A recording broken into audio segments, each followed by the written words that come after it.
आप सबको जय मसीह की। मैं आशा करता हूं आप सब आनंदित होंगे। आप सब आनंदित हैं? हालेलुया। हाँ, और मुझे बिल्कुल भी खुशी नहीं होती ये बात को बोलते हुए कि आप अपना अपना वीडियो चालू करें। मुझे खुशी नहीं होती ये बात को बोलते हुए, है ना? तो कृपया अपना अपना वीडियो को चालू करें और हम संदेश को शुरू करेंगे। देखिए, बीते दिनों में हम बहुत दिनों से मनन करते आए हैं परमेश्वर का जो आत्मा है और आत्मा के फलों के विषय में हमने मनन किया है। लेकिन यह संदेश आज परमेश्वर के दान के विषय में है। मेरे भाई मेरे बहन, आत्मा का फल अलग बात होती है, लेकिन परमेश्वर का दान अलग चीज होती है। दान क्या होता है?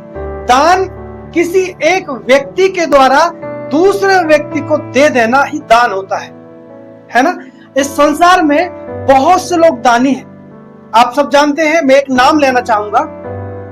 लोग आज खासकर भारत देश के लोग बोलते हैं राजा हरिश्चंद्र दानी के बराबर कोई दानी नहीं है। नहीं, हो सकता है उन्होंने अपनी धन और संपत्ति किसी को दान में कर दिया हो, लेकिन मैं एक और नाम आपको बताना चाहता हूं जो स्वर्ग और पृथ्वी का परमेश्वर है, जो आपके और मेरे लिए अपने प्राण दान दे दिया है। हालेलुया। और उसके बलिदान होने के कारण आज हम जीवित पाए जाते हैं और हम सब उसमें आनंदित हैं। सारी महिमा हम परमेश्वर को देते हैं। तो परमेश्वर के जो दान है मेरे भाई मेरे बहन, उदाहरण के लिए अगर हम बाइबल को पढ़ते हैं, वचन को जाते हैं, तो दान के विषय में बाइबल ऐसा बताती है, आप अन्य भाषा का वरदान है, भविष्यवाणी का वरदान है, और किसी को प्रचार करने का वरदान है, किसी को सुसमाचार प्रचार करने का वरदान है। बहुत से वरदान के विषय में हमें पवित्र शास्त्र बाइबल बताती है। तो आज हम जो बात करेंगे, आज विशेष करके एक दान के विषय में बात करेंगे, और वो है अन्य भाषा का दान।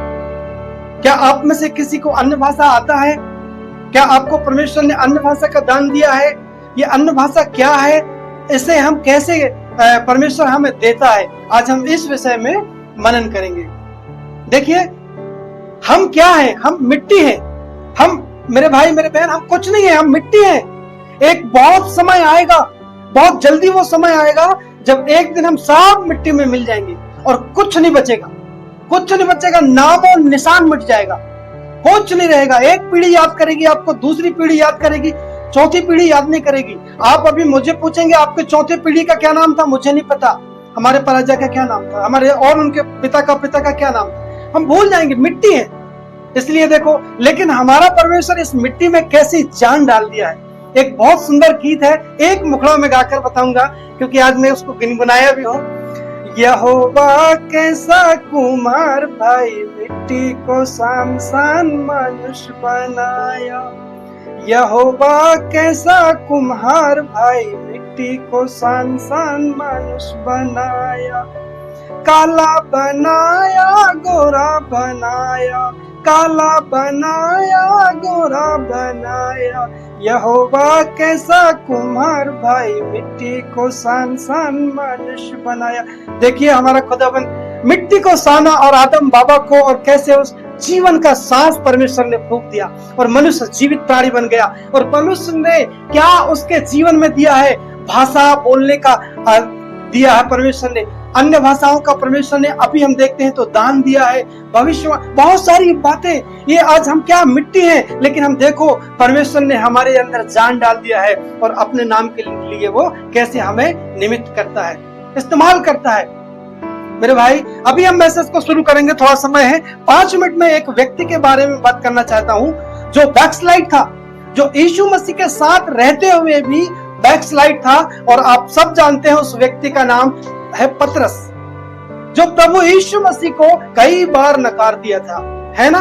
कई बार नकार दिया था। और आज हम उसी पतरस के विषय में, जो परमेश्वर का दास है, आज हम उसके विषय में थोड़ा सा मनन करेंगे। प्रभु यीशु मसीह जब इस संसार में थे, तो उनके मारे जाने और गाड़े जाने के पहले वो अपने चेलों को कहे कि तुम घबराना नहीं, ऐसा ऐसा होगा।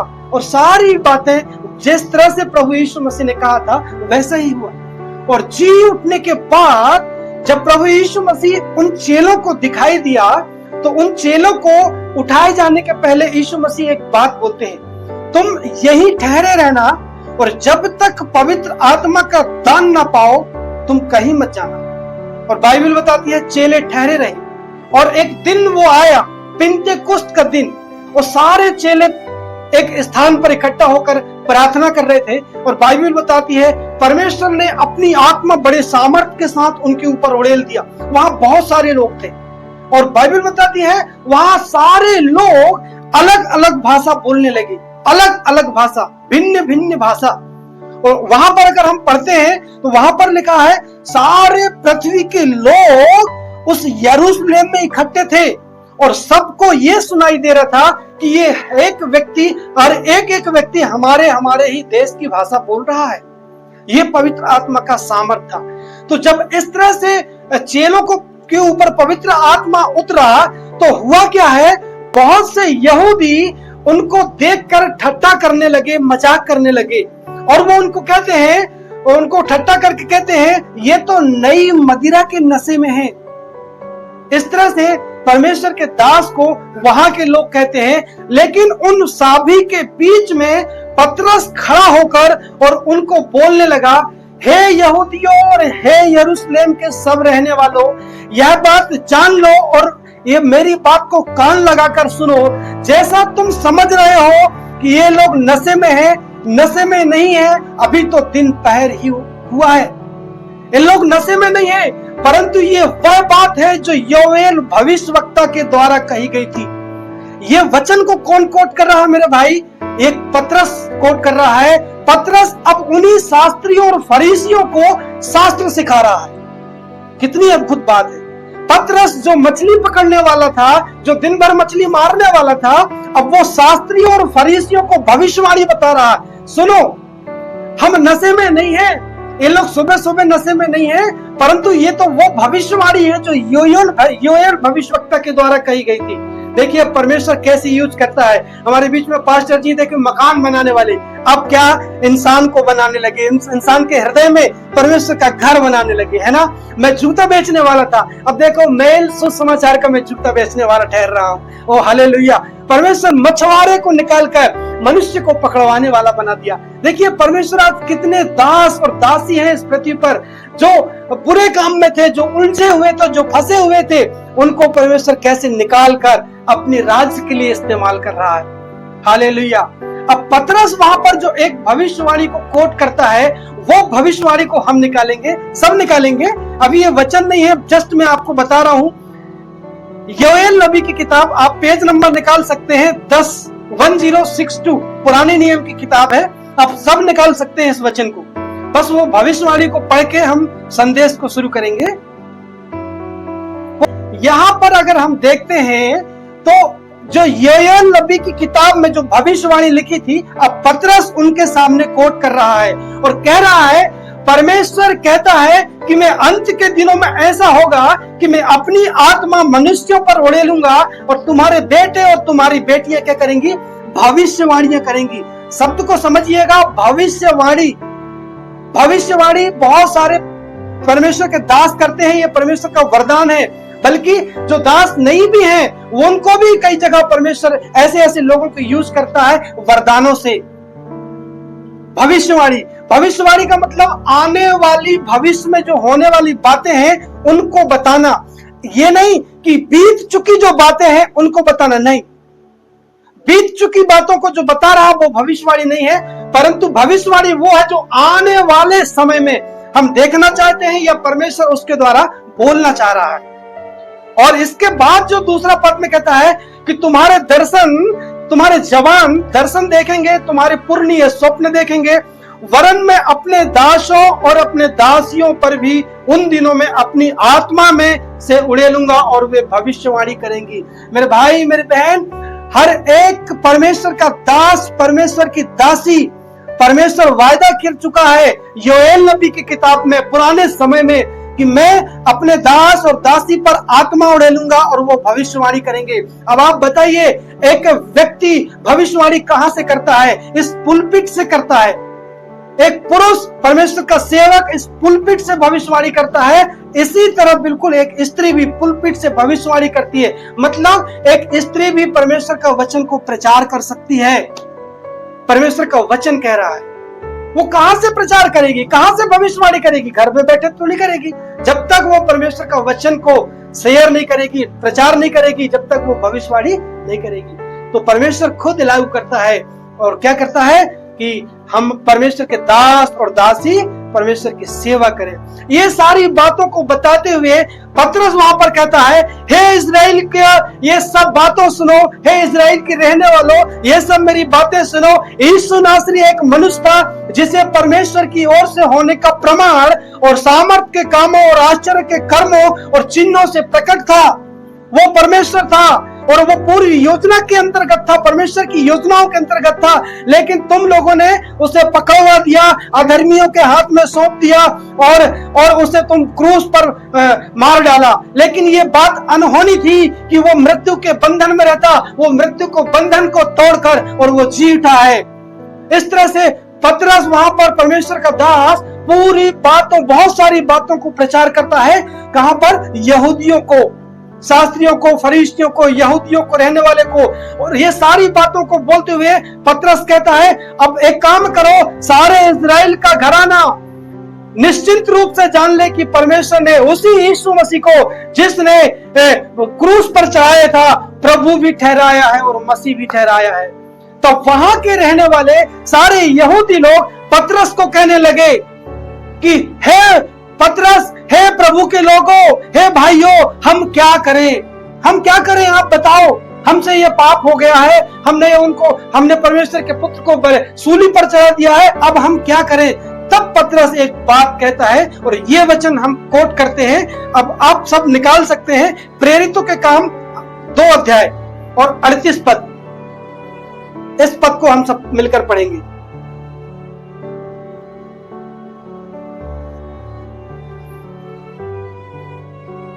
जब यरूशलेम के रहने वाले और पतरस को कहते हैं, उनको पूछते हैं, हे भाइयों, हमने जो पाप किया है, हमने जो अपराध किया है कि परमेश्वर के पुत्र को हमने क्रूस पर बलिदान चढ़ा दिए हैं, अब हम क्या करें, हमें बताओ। तब पतरस उनको एक बात कहता है, मैं आपके लिए पढ़ रहा हूं 38 पद, प्रेरितों के काम 2 अध्याय और 38 पद। पतरस ने उससे कहा, मन फिराओ और तुम में से हर एक अपने अपने पापों की क्षमा के लिए यीशु मसीह के नाम से बपतिस्मा ले, तो तुम पवित्र आत्मा का दान पाओगे। तब तुम पवित्र आत्मा का दान पाओगे। तुम्हें मन फिराने की आवश्यकता है। मेरे भाई, मेरे बहन, आप मुझसे बोल सकते हो, भैया हम तो आज के बहुत साल पहले मन फिराया है। बिल्कुल सही, लेकिन कुछ ऐसी बातें हैं जिनको आपने अपने माइंड में बना के रखे हो, उसको बिठाल के रखे हो, उन बातों से आपने मन नहीं फिराया है। आज हम उन बातों को जानेंगे। परमेश्वर की सेवा के दौरान, प्रभु के दास की सेवा के दौरान कुछ बातों को हम यहाँ पर देखेंगे। मेरे भाई, आज भी इस पृथ्वी पर, आज भी इस संसार में ऐसे ऐसे कलीसियां हैं जहाँ पवित्र आत्मा का दान ही नहीं है। आज भी है जहाँ अन्य भाषा का वरदान नहीं है, जो भविष्यवाणी का वरदान नहीं है। पहले के दिनों में भी थे, मैं आपको बताऊं बाइबल से ही, पहले के दिनों में भी थे। हो सकता है आप जिस कलीसिया में जाते हैं, मैं जिस कलीसिया में जाता हूं, वहां पर परमेश्वर का आत्मा ना हो, वह आत्मा का वरदान ना हो। आप चर्च में प्रार्थना कर रहे हैं, सब कुछ, सब बढ़िया, सब ठीक है, लेकिन पवित्र आत्मा का दान ना हो, ऐसी कलीसियाएं हैं मेरे भाई। देखिए, एक दिन पतरस और यूहन्ना एक नगर जाते हैं, सामरिया के नगर। वहां पर कलीसिया लगती है, वहां पर प्रभु के लोग रहते हैं। लेकिन वहां पर बाइबल बताती है, आप बाद में पढ़िएगा, वो 8 पद में लिखा है प्रेरितों के काम, आप चाहो तो नोट कर लो, बाद में पढ़िएगा, अभी मत पढ़िएगा। तो वहां पर पतरस और यूहन्ना क्या किए हैं? प्रार्थना किए उन कलीसियाओं के ऊपर, और उन कलीसियाओं को वहां पर फिर उन्होंने पवित्र आत्मा का दान पाया। वो अन्य भाषा बोलने लगे। तो उन दिनों में एक समोन नाम का व्यक्ति था वहीं पर। तो वो समोन कुछ रुपए लाकर कहता है, पतरस ये शक्ति मुझे भी दे, ये मुझे भी चाहिए।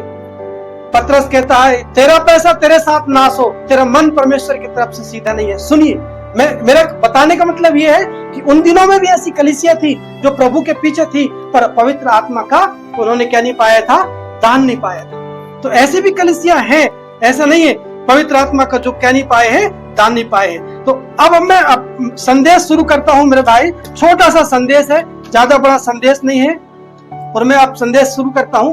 यहां पर हम देखेंगे पतरस के जीवन में क्या हुआ है। पतरस एक जगह घूमते फिरते हुए पतरस एक नगर में गया। उस नगर का नाम था लुद्दा।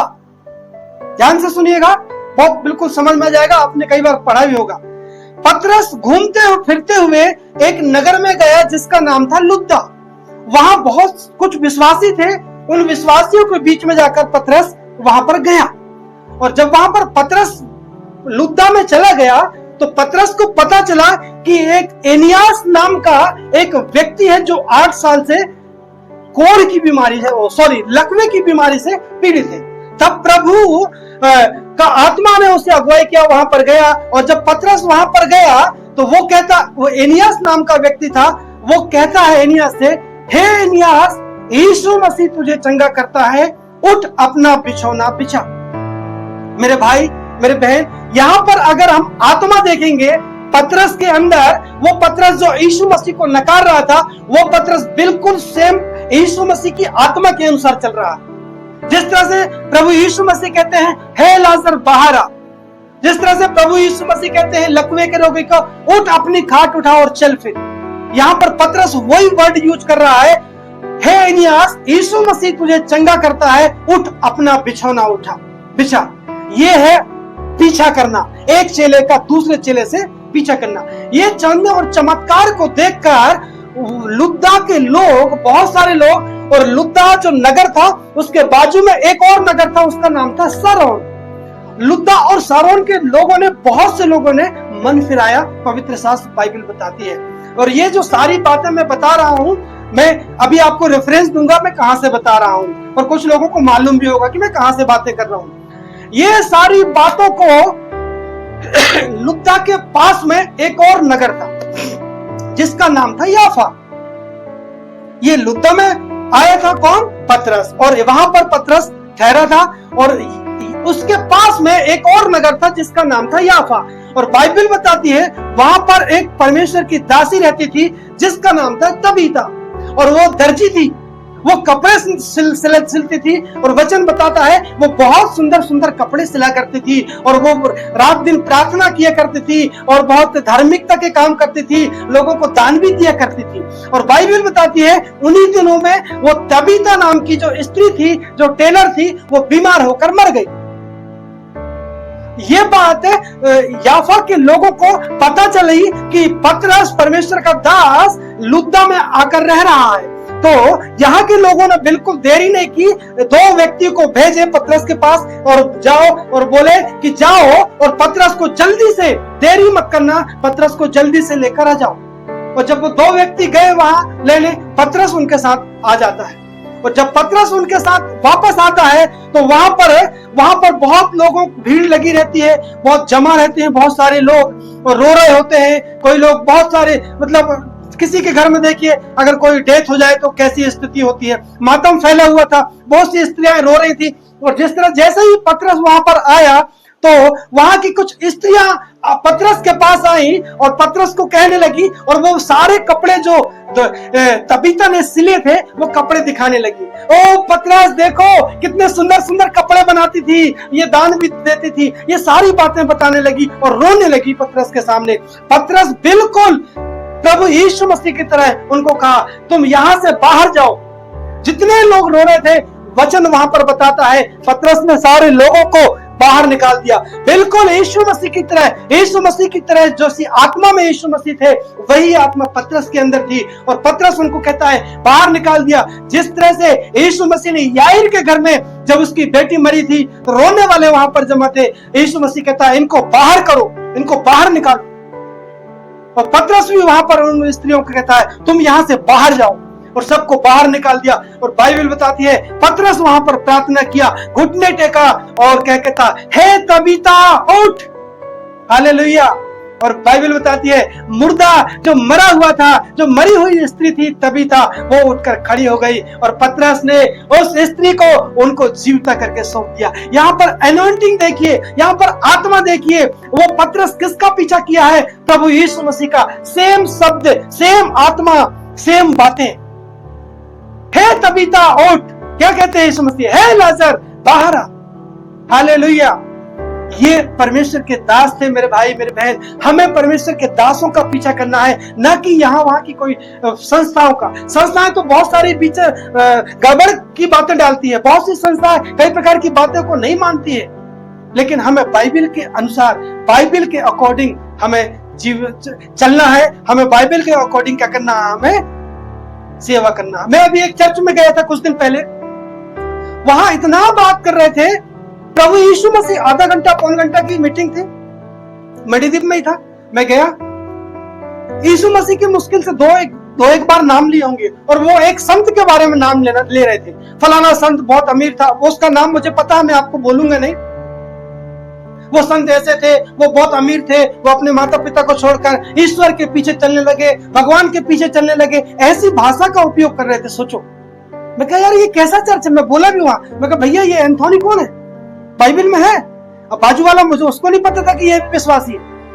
मैं कहा यार ये एंथोनी कौन है? तो बोले एंथोनी एक प्रभु के दास है। मैं कहा बाइबल में है? बोले बाइबल में शायद है, ऐसा करके बोला। उसको भी शायद ज्यादा पता नहीं था। मैं कहा यार ये क्या प्रीच कर रहा है, क्या बता रहा है, क्या सिखा रहा है? मोमबत्ती जलाना, ये करना, वो करना, ये सब फालतू की बातें हैं भाई मेरे। ऐसा हमें नहीं करना है। हमें क्या, जो हमें बाइबल सिखाती है, जो हमें बाइबल बताती है, इस तरह से हमें क्या करना है? चलना है। ये वहां पर वो स्त्री चंगी हो गई, और बाइबल बताती है पतरस ने उन भाइयों को, वो स्त्रियों को सौंप दिया। और वहां पर सौंपने के बाद पतरस एक भाई के घर में जाकर रहने लगा। और बाइबल बताती है उस भाई के घर में पतरस ने बहुत रहा, और वो सामोन जो चमड़े का धंधा करने वाला था, पतरस उसके घर में जाकर रहने लगा। हालेलुया। पतरस देखिए हमारे पूर्वजों के यहाँ रहा। मेरे पूर्वज भी चमड़ा का धंधा करते थे मेरे भाई, मेरे पूर्वज भी करते थे। कम से कम पतरस मेरे पूर्वजों के यहाँ तो रहा। हालेलुया।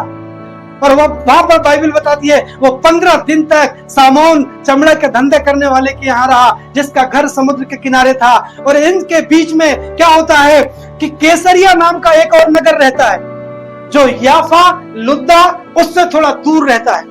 कैसरिया, वहां पर परमेश्वर का एक व्यक्ति रहता है, जो परमेश्वर के पीछे चलता है, जो परमेश्वर का डर और भय को मानता है। उसका नाम रहता है कुरनेलियुस।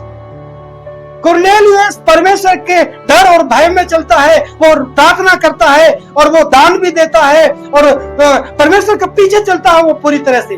और लेकिन कुरनेलियुस कौन था? वो इटालियन नाम की एक जो आर्मी रहती है उसका सूबेदार था, उसका मुखिया था। और एक दिन स्वर्गदूत ने कुरनेलियुस के पास आकर दर्शन देकर कहा, सुन कुरनेलियुस, तेरी प्रार्थना, तेरी निवेदन, तेरी भेंट परमेश्वर तक पहुंच गई है। परमेश्वर ने उसे स्मरण किया है। तू एक काम कर, अब तू पतरस नाम का एक व्यक्ति याफा में है, तू अपने आदमियों को भेज, याफा से पतरस को बुला ले और परमेश्वर का वचन सुन। ओहो, कितनी सुंदर बात है। कैसरिया नगर का रहने वाला कुरनेलियुस क्या काम करता है? अपने सेवक को भेजता है, जाओ मैंने ये सपना देखा है, तुम पतरस को लेकर आओ।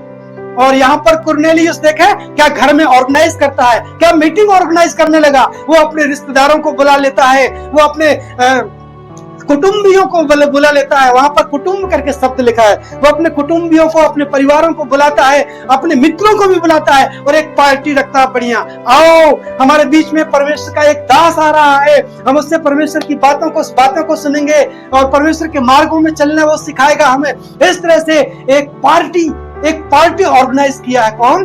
कुरनेलियुस ने। और कुरनेलियुस ने जब वो व्यक्तियों को भेजा, और वो व्यक्ति जब गए पतरस को किसी तरह से लेकर आए, वहां पर हम देखेंगे पतरस ने भी दर्शन देखा, इनने भी दर्शन देखा, दोनों आपस में एक दर्शन। और पतरस फाइनली बताते हैं, मैं शॉर्टकट बता रहा हूं क्योंकि समय खत्म हो रहा है। पतरस कुरनेलियुस के घर पहुंचता है, और जैसे ही पतरस कुरनेलियुस के घर पहुंचता है, और कुरनेलियस ने पतरस के पैरों के नीचे झुककर उसे प्रणाम करने लगता है। तब वहां पर पतरस कहता है, हे कुरनेलियस उठ खड़ा हो। वहां ऐसे शब्द लिखी, डॉट लगी दोनों तरफ, उठ खड़ा हो, तू क्या कर रहा है? मैं भी तेरे साथ समान परमेश्वर की आराधना करता हूं, हम तो भाई भाई हैं, उठ, मेरे पैर मत पड़, परमेश्वर को दंडवत कर। इसका यही अर्थ बना। कई लोग आज देखिए हमारे बीच में कई सेवक लोगों का पैर पड़ते हैं, कई बहुत से लोगों का पैर पड़ते हैं। मेरे भाई, हमें पैर नहीं पड़ना है। अगर कोई पास्टर पैर भी पड़ा रहा है तो वो पास्टर भी गलत कर रहा है। आपको पैर नहीं पड़ना किसी का, और ना किसी को पैर पढ़ाने देना है। पतरस ने कैसे कुरनेलियस को उठा लिया और शायद गले लगाया होगा और कहा होगा, हे कुरनेलियस, मैं भी तेरा भाई हूं, परमेश्वर को ही हम दंडवत करेंगे। ऐसी उनके दोनों के बीच में बातचीत होती है। और पतरस उस समय फिर क्या होता है, उस अपने घर के अंदर लेकर जाता है और वहां बहुत सारे लोग रहते हैं और वहां पर पतरस क्या करता है, प्रचार करता है। और पतरस का जो वहां पर जो प्रचार होता है ना, वो भी सेम टू सेम प्रचार होता है, सेम टू सेम प्रचार होता है।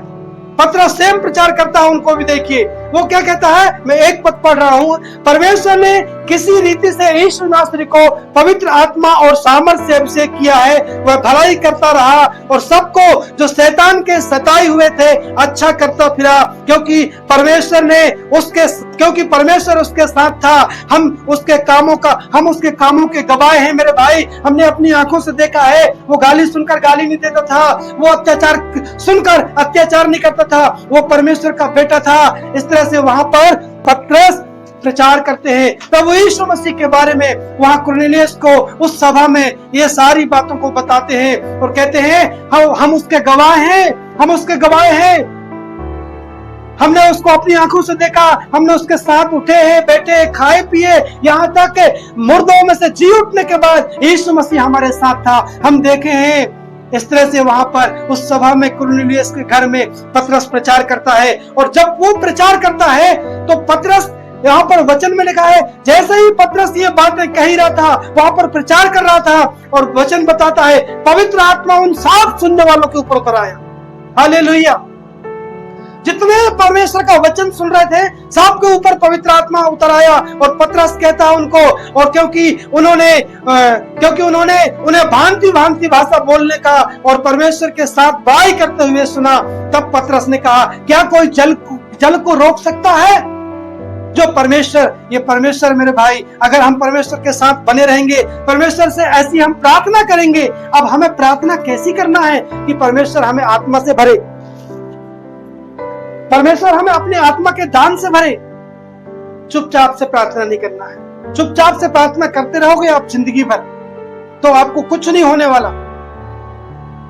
उसके लिए क्या करना है, देखिए बाइबिल हमें बताती है, बाइबल में स्पष्ट रूप से कहता है, भजनकार 47 अध्याय भजन में, और वहां पर लिखा है 47 अध्याय में, हे देश देश के सब लोगों तालियां बजाओ और ऊंचे शब्द से परमेश्वर का भजन गाओ। ऊंचे शब्द से परमेश्वर का भजन गाओ, धीमी आवाज से नहीं। अब मैं ये नहीं कह रहा हूं कि आप ट्रेन में जा रहे हैं तो ट्रेन में ऊंचा शब्द से गाओ। अपने घर में वो वचन को मैं पूरा पढ़ रहा हूं, भजन 47। देखिए आपके लिए, आप चाहे तो आप भी खोल सकते हैं। भजन 47 का 1, हे देश देश के सब लोगों तालियां बजाओ, ऊंचे शब्द से परमेश्वर के लिए जय जयकार करो, ऊंचे शब्द से परमेश्वर के लिए जय जयकार करो। और 6वें पद में लिखा है, परमेश्वर का भजन गाओ, भजन गाओ, हमारे महाराजा का भजन गाओ, भजन गाओ। ये शब्द को परमेश्वर का दास बार बार कोट कर रहा है, उसका भजन गाओ, भजन गाओ, भजन गाओ। कई लोग आराधना करते हैं, आराधना करते नहीं है, बस वो शामिल खड़े बस होते हैं, गीत उनके मुंह से निकलते नहीं, तेज आवाज में वो गाते नहीं, तेज आवाज में प्रार्थना नहीं करते। कैसे परमेश्वर अपनी आत्मा से भरेगा मेरे भाई? हमें परमेश्वर से मांगते रहना है। हमें अपने घर में, अपने परिवार के साथ, या पर्सनल जब आप प्रार्थना करते हैं, अपनी आवाज को खोलते हुए परमेश्वर की स्तुति करना है, परमेश्वर की भजन करना है, क्योंकि ये सिस्टम है बाइबल का। इसका मतलब ये थोड़ी कि परमेश्वर बहरा है। कई लोग कह सकते हैं, भैया क्या परमेश्वर बहरा है हम तेज आवाज में? नहीं, परमेश्वर आपके हृदय को, मन को जांचता है। वहां पर लिखा, ऊंचे शब्द में, ऊंची आवाज में। पतरस खड़ा हो गया। पहले के जमाने में माइक नहीं होते थे, हजारों की भीड़ होती थी, सोचो कितनी तेज बोलते रहे होंगे वो। इसलिए प्रभु यीशु मसीह उन सांप को जंगल में लेकर जाते थे। जंगल में थोड़ा भी तेज बोलो बहुत दूर तक सुनाता है, इसलिए प्रभु यीशु मसीह उनको जंगल में लेकर, जब तक ना मिले हमको पुकारते रहना है, हमको मांगते रहना है। हमें अन्य भाषा का वरदान मांगना है, हमें दर्शन मांगना है, हमने स्वप्न का मांगना है। इसलिए बाइबल का वचन कहता है, मांगो तो तुम्हें दिया जाएगा, खटखटाओ तो तुम पाओगे, ढूंढो तो तुम्हें मिलेगा। मेरे भाई मेरे बहन, हमें मांगने की आवश्यकता है, हमें मन फिराने की आवश्यकता है। अगर आपके मन में यह बात बैठी है कि अन्य भाषा नहीं है तो आप गलत हैं। इस बात से आप मन फिराइए।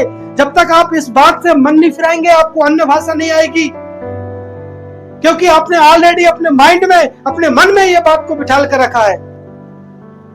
आपको और मुझे मन फिराने की आवश्यकता है, सच्चे मार्ग में चलने की आवश्यकता है। अन्य भाषा क्या है भाई? अन्य भाषा एक भाषा है, जो आप मुंह से बोलोगे वो भाषा है, इस पृथ्वी की भाषा है वो। ये मिट्टी का, मैंने क्या बोला, एक छोटा सा गीत गाया था, यहोवा कैसा कुम्हार भाई, मिट्टी को सान सान मनुष्य बनाया।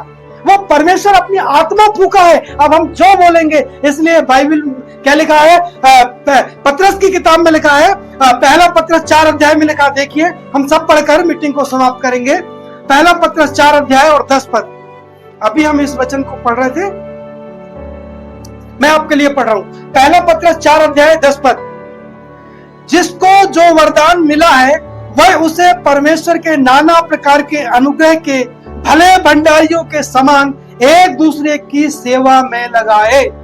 जिसको जिसको जो वरदान मिला है परमेश्वर की सेवा में भले भंडारियों के साथ सामान, हमें उस वचन को, उस आत्मा को, उस शक्ति को, उस सामर्थ को जो परमेश्वर ने हमें दिया है, उसे हमें अपने ही लोगों के लिए इस्तेमाल करना है। क्यों शैतान घबरा जाता है अन्य भाषा से? उसको समझ में नहीं आती, हमें समझ में आती है। हमें समझ में नहीं आती, किसको समझ में आती है? परमेश्वर को। परमेश्वर जानता है। क्या एक गीत भी है ना, अन्य अन्य भाषा से उसको सताओ, शैतान हारा हुआ। हालेलुया, सबको जय मसीह की। सब सुन रहे हैं मेरे भाई मेरी बहन?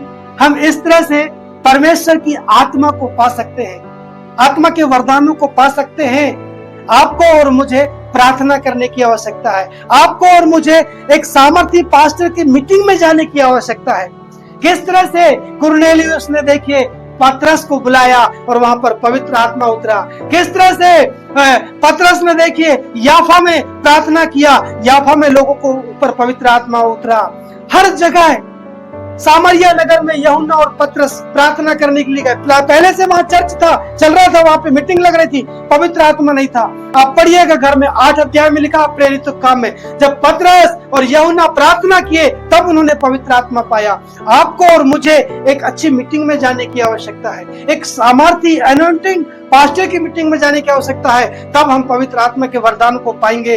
और आप अपने घर में भी पा सकते हैं, अगर उसके लिए आपको कीमत चुकाना है। उसके लिए आपको और मुझे प्रार्थना करना है, प्रार्थना करना है, प्रार्थना करना है, जब तक करना है जब तक परमेश्वर हमें आत्मा से भर न दे। हालेलुया। मेरे भाई, परमेश्वर इन वचनों के द्वारा हम सबको आशीष दे।